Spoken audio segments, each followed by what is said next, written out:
Woo! What's happening? What's going on? Happy Sunday to everyone. Quick video right here. Just want to spend a little time. I know when I say that I go about an hour, but I'm not. I'm definitely not going to do that. I understand that there's other podcasts and stuff out there. Um, so I just wanted to come because it's just one of these videos just come across my mind.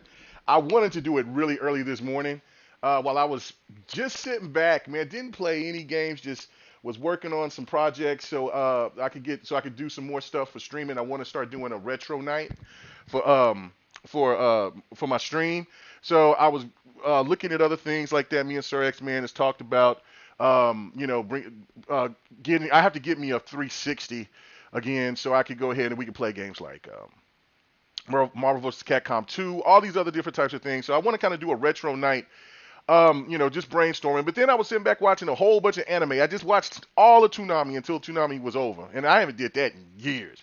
And I was just tripping out at like, damn, that's a lot of crazy shit on that show. But anyway, regardless of that, um, what's going on with you, Mr. Glass? Yeah, I know. I just kind of come out with these videos just right out of nowhere, and uh, so let me just get started with it. All right, so man, thank you guys for coming and checking out, man. If you're new to the channel, hit the subscribe button. Um, really do appreciate all the turnout here lately. Seem like I'm hitting that algorithm again. Thank goodness. And check out everybody from the GRG podcast, man. Everybody that was on the Friday show was really fantastic, from Crispy Bomb to Supernova Gaming to 108 Dragons, PK Entertainment, Six Slayer. Well, he don't have a channel, but you can check him out on Twitter. And just the whole GRG fan, Livewire, the whole team, man, the whole team. Bloody Knuckles, yeah, go check everybody out, go support. But all right, let's get to this. All right, so of course the whole Bethesda thing, it's been talked about. Everybody's been talking about it. It's been huge, huge, huge news. So it's kind of thrown everybody for a loop. Now we kind of settling in. And the big question is, of course, is what everybody has still been talking about is this whole case-to-case, basis thing. Then all of a sudden, when I posted something about Phil Spencer on Twitter yesterday, it was just adamant. Like, look, enough is enough with the whole, Phil Spencer is a snake's oil. He sells snake oil. He's not the right man for the job. I think everybody can kind of kill that whole narrative. Just shut up and just stop it. Phil Spencer has saved Xbox for one. Two, Phil Spencer has now put Xbox in a point to where they can actually come back and win the generation coming up into this next generation. And the crazy thing overall, they're not done yet. They're not done yet. But when I make that point or whatever, and I appreciate all the likes and feedback from it, I seen somebody post something that kind of threw me off for a loop. Was like, oh, well, we hear all these people talking about Xbox, but they want to sweep under the rug what Xbox has done for the last 7 years, and that's not have any games. They just want to just forget about this whole generation where Xbox didn't have any games.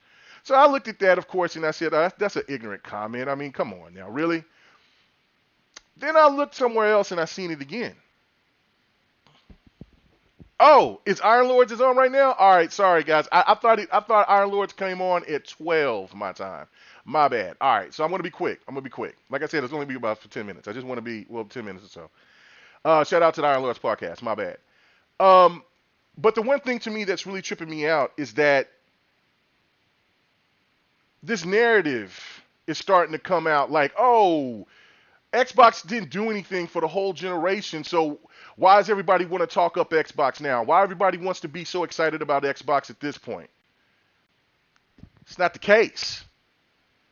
Xbox made a power move. Everybody that has been paying attention to this whole theory that Xbox has no games or Phil Spencer don't care about gaming, or the consoles or any of that, those narratives are dead. So now it seems like they get into these social these social media rooms, the DMs, the direct messages, the little social groups, and then they come out with narratives. It's usually like just like with everybody with Xbox content creators, when their listeners, they listen to them, we're kind of all over the place. Like we'll just kind of say all different types of things. But if you notice, when PlayStation fans, they get into this whole thing of listening to whoever's the who's going to make the main topic, the main point of view, and they sound like cattle. Well, they look like cattle because they just follow that same narrative and they hit home on it constantly, constantly. But this is the thing over here overall. I don't know if you guys have thought about this, but PlayStation 5 could sell the same amount of consoles that they sold this generation and still lose the mind share to Xbox.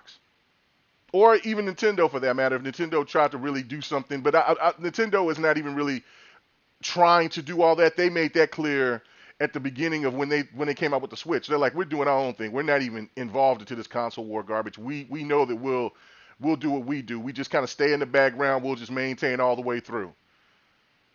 But just think about that for a hot second. Xbox can lose the console war again and still have the mind share. And you're going to say, how is that? Well, it's really simple. Game Pass, xCloud, PC. That's the new three-headed dragon right there. That's the new monster that can solidify. And so, like, I understand that PlayStation fans, they get entitled, because especially this generation, they had their ass kissed so much. They've had their ass kissed so much from the media and everybody else. So it gets to the point to where, yeah, you're right, Mr. Glass. It's the PlayStation 3 all over again. And I've said this, and others have said this as well. They've came in so cocky, so arrogant, and their fan base, for the majority of them, I should say content creators, has come out so entitled that they have this mindset of, they need PlayStation. They have to. They're missing out on money. They spent $7.5 billion on these games and on these studios and all these games and all these and they try to break down the numbers of how many people that works for Bethesda and ZeniMax and then there might be people that's going to get laid off and all of this. They've tried to break down every type of scenario to make it look like Xbox doesn't have that bank, don't have those bags of money, to try to make it seem like they got to have PlayStation money to help them make it, and they don't. It's what I said on GRG Friday. If they hit 25 to 30 million on Game Pass, they don't need anybody. They don't need Nintendo. They don't need PlayStation because they already have the cell phone market. And by that time, hopefully, Apple will get everything they need to be, get it taken care of on that end. And then you got, and then that's another billion plus people that's out there that's potential subscribers to Game Pass and playing games there. Then you have PCs there, which there are more gaming PCs than there is consoles in the wild. And you still have the Xbox brand that looks like it's going to be pretty successful. So PlayStation is not even a factor at that point, especially if the success of Game Pass keeps going up. It's at 15 plus million now. It gets to 25 million. Just think about how much revenue that is. Even if you said for $1, that's crazy bank. What up, Slayer? It just trips me out of how they're getting so upset about Xbox making moves to be competitive when that's what they've been screaming and begging for this whole time. And now since they're doing it, but no. They can't do that to us. Just go back to what we've seen. I think there was Paris that posted that. And I'm sure there was others that posted this too. But just think about what if Sony bought ZeniMax. Do you think that Xbox would get any of those games? PlayStation would not keep. Hell, they hold Spider-Man like hostage. Spider-Man can't go nowhere. So what do you think if Sony was doing? But everybody would have been praising that. Like when I seen journalists post, oh, Final Fantasy back on PlayStation as an exclusive. That's supposed to be, oh man, that's great. But when Xbox is over here in talks because they're saying case-by-case basis, well, this is not good for gaming. It can't be both ways, man. What they did with Spider-Man was wrong, especially when Spider-Man has been out I mean, hell, I can't go. I mean, I've been playing games ever since the Atari, but I'm sure that there was a Spider-Man game on the ColecoVision or Atari or or the Commodore. I'm sure that there was a Spider-Man game. The only Spider-Man game I remember was the not Super NES but the NES Spider-Man, because my mom rented it for me because I always asked for it when we went to this little store called Video Haven, and that was and I just and I got it every time. I love that game, and that was on just the Nintendo. Spider-Man's been out forever, so I don't want to hear that garbage about, well, these games have already been established and they've been on multiple consoles, blah, blah, blah, blah, blah. No, this is a different game now. Different game. Right. Oldest Spider-Man I know was on the 2600. See, I didn't know that. See, that's what I'm saying. Like, I'm sure that it was. Spider-Man has been around for so long. I'm sure that there was a Spider-Man game on one of on the older consoles. I never played it. I never played Spider-Man on the Atari. I mean, there was only a select few games that I played back then as a kid. Like Dodgem and Pac-Man, of course, and some other games. But it's just that this is a different game right now. And instead of PlayStation fans that's been claiming that they want Xbox to be competitive, and now they're acting all different and funny and brand new and entitled, I think now we're starting to see the true selves. And that's why I say, of course, because there's PlayStation fans that don't care about the whole aspect of who's winning, who's making the most money, whatever, whatever, whatever. But this is why Xbox is in a position to take over and dominate. And it seems like right now, because they're not done, they're just sitting back waiting on what Sony's going to do. So, yeah, now we got all these different narratives that what Sony stands has been saying for a long time. Hey, well, here, lately, buy Konami. Well, we got to see what you guys are going to acquire. They're going to acquire somebody big and bad. Oh, and they can. Sony got banked. But what Xbox is doing is being methodical. They're playing chess. They're playing chess with this whole situation going into the next gen. Like, there's a new game that's been in development for a while, a new RPG, a sci-fi thing, but it's from a mobile company, for a mobile studio. So it's going to be a mobile game that could be a game that be transferred over to Game Pass. But just think about that. That's perfect for xCloud. They're tapping into the market like no other company has ever done. They're playing Sega. They're doing what Sega's doing right now. They're doing what Nintendo is doing right now, and then they're also doing their own thing by streaming. They're tapped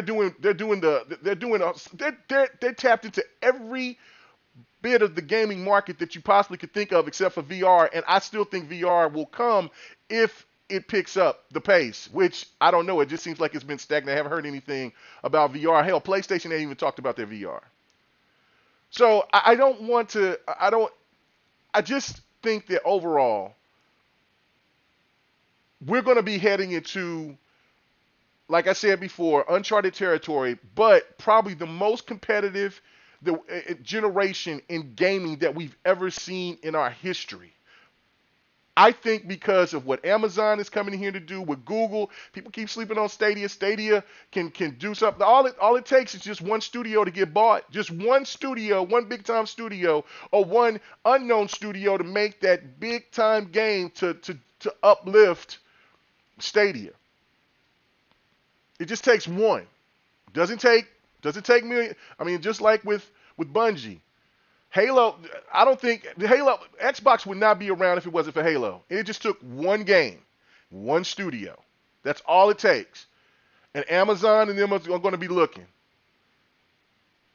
And let's not forget what Tencent is doing. And what other people, it's just that there's so much competition out there. For Xbox to be making moves like that, they're nervous because the big boys is ready to play with them.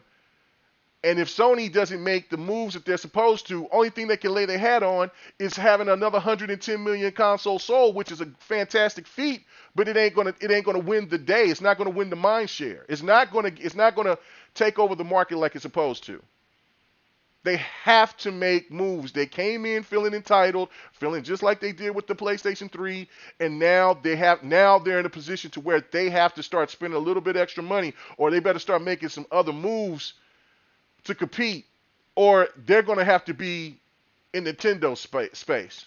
I mean, it's inevitable, and I know that there's going to be some PlayStation fans that's going to say, "Oh man, you can't tell me." I don't even want to hear that. So my last point, because like I said, I forgot that the Iron Lords was on right now. Much respect to them. Um, is I don't want to hear Xbox fans talking about time and development. Well, this game here, man, they've been working on this game since what? I mean, the initiative. How long are we going to take before we get to see it? Listen, you see Xbox making moves, and I don't see PlayStation fans going out here talking about how long The Last Guardian took, or how long The Last of Us 2 took, or how long God of War took before it came on, or Horizon Zero Dawn, or Detroit. I mean, we've seen tech demos from Detroit from the PlayStation 3 days, from the years. That game was supposed to come out in a couple of years. What this move did for Xbox getting Bethesda has actually should give Xbox fans a lot more excitement for knowing that these other studios can take their time and bring out. Hell, I wouldn't even trip out if they took another year off with Halo.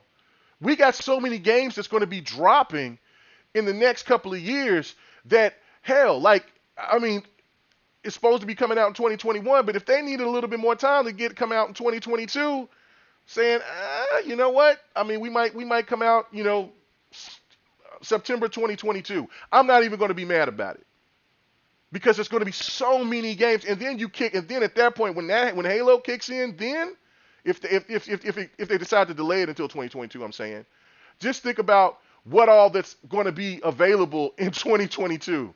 Because that's what it looks like for Hellblade. You might be having anything else that's going to be coming out from Xbox at that point. So this gives more time for these studios to build on these games, to make sure that they give the best quality games and give an abundance amount of content to the Xbox community.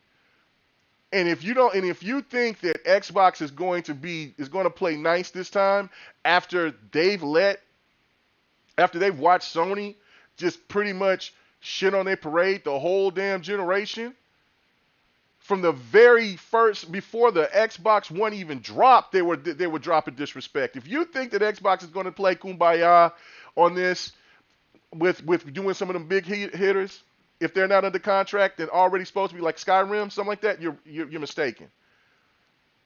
Xbox got two ways of playing hardball, and that is how I think they're going to do it. They're going to either keep the game or they're going to hold it for a year. And either way, it's going to give PlayStation fans to talk the talk. You talk about you're going to get a PC? We'll go right ahead. Go build that $3,000 PC. Go ahead and do that.